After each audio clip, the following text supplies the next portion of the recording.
¿Qué puedes decir el caso de los empresarios murcianos responsables de trata y abuso sexual que la justicia dejó libres? Que es una tragedia que hayan quedado libres. Pero mira, decir que la justicia los dejó libres implica inmediatamente una complicidad por parte de los jueces.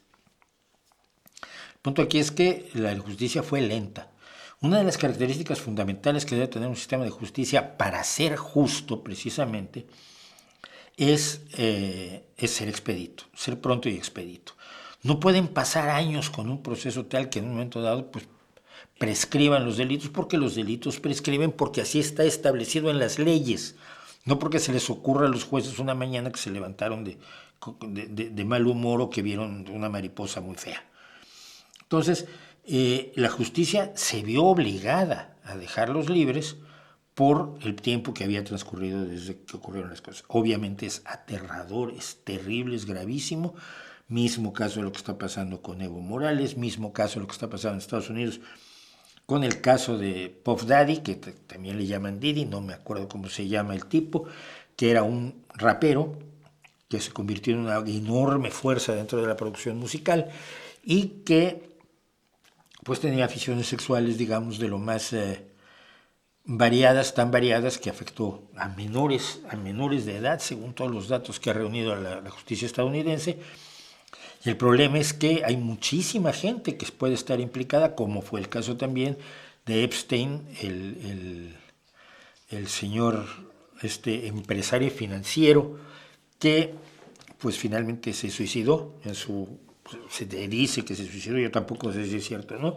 Se suicidó en su celda después de finalmente ser detenido. Tenía una isla del placer, tenía una serie de cuestiones muy delirantes, muy de novela de porno mala, ¿no? De porno light mala, pero bueno. Entonces, todos estos casos deben evidentemente preocuparnos sin llegar a la histeria.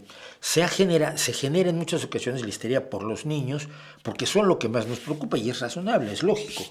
Yo me acuerdo cuando el pánico satánico en Estados Unidos, lo supuesto que hemos analizado en este canal, pues se basaba en la idea de que había muchísimos abusos sexuales contra niños en rituales satánicos de los cuales los psicólogos los hacían que se acordaran 30 años después y no se acordaban, se estaban construyendo falsas memorias, cosa que se demostró después, pero en el proceso muchísima gente le destrozaron la vida. Ocurrió aparte del pánico satánico, hubo un caso, el caso del Pizzagate, que inició la conspiranoia de QAnon, de que los demócratas tenían niños a los que utilizaban no solo para su placer, sino que también les sacan una sustancia extraña con la cual rejuvenecen y por eso se mantienen siempre jóvenes los demócratas, ¿sabes? ¿No? Como Hillary Clinton, como la señora Pelosi.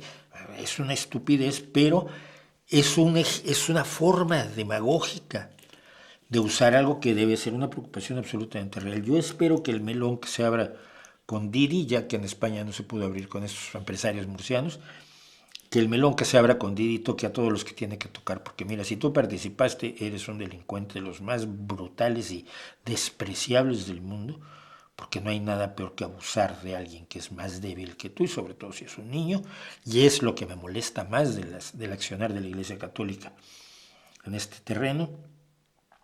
Y si lo sabías y no dijiste nada, también deberías ir a la cárcel, porque no puedes saber de esto y no actuar y no ir a la policía y no decir lo que ahí está pasando es simplemente inaceptable, ¿no?